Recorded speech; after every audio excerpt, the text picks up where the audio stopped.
Hi, I'm David, and this is my look back at this issue of Roy of the Rovers in the shops 42 years ago this week. Roy of the Rovers utilised the talents of some fantastic comic creators, writers such as Tom Tully and Fred Baker, and artists David Squay, Barry Mitchell, Yvonne Hutton, and Julio Schiaffino were some of the world's most gifted professionals.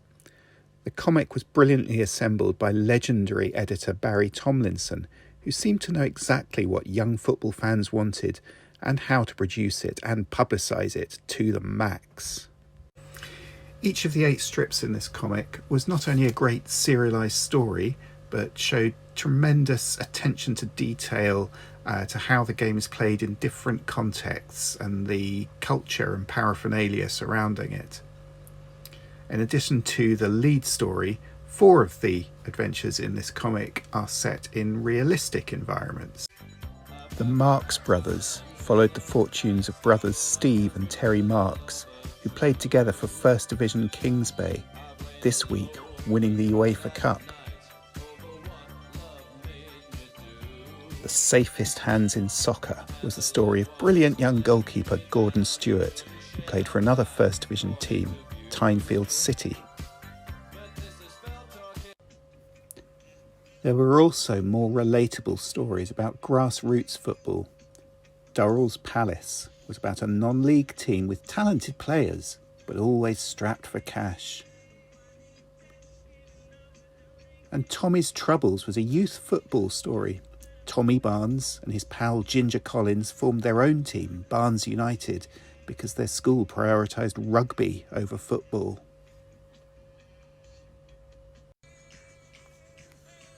A couple of the serials were more humorous. One of my favourite comic strips of all time is Mighty Mouse, an utterly silly story about short, round Kevin Mouse, part-time medical student and part-time striker for First Division Tottenford Rovers.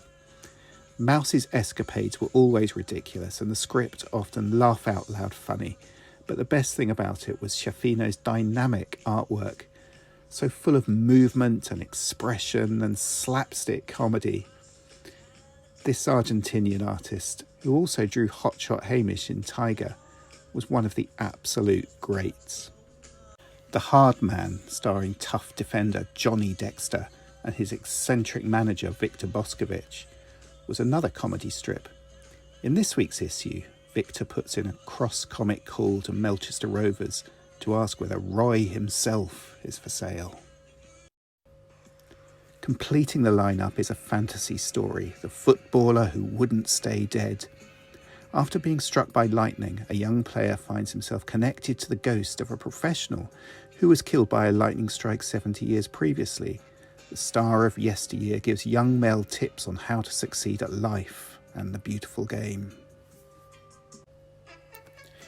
Elsewhere in this issue, the Roy Race Talking column, written, I imagine, by Barry Tomlinson, includes Unfancied Italy among his predicted winners of the following summer's World Cup. The Call of the Week box transcribes a phone message from a disgruntled reader complaining that there hadn't been enough comic strips in the Roy of the Rovers summer special, and that he's gone off the comic's lead story following Melchester's relegation. "True fans are never deserters, Martin," scolds an indignant Roy. "By the way, most readers enjoyed my summer special." That's a burn, Roy. There's also a quiz, an advertisement for the brilliant Escape to Victory movie due to launch in the West End on 4th September, colour posters of Gary Shaw and Ipswich Town, and a My Team's performance chart for the reader to fill in. I can see that my copy of the comic was originally owned by Mark Mitchell, who half completed a report of Newcastle's second division game against Watford. For the record, Newcastle lost 1-0, which might explain why poor Mark didn't have the heart to finish the page. That's your lot. I hope you've enjoyed this look back at a classic comic of 42 years ago. You can find scans of all the comic images in this video on my blog, greatnewsforallreaders.com, and there's plenty more comics nostalgia on there too. So thanks for watching.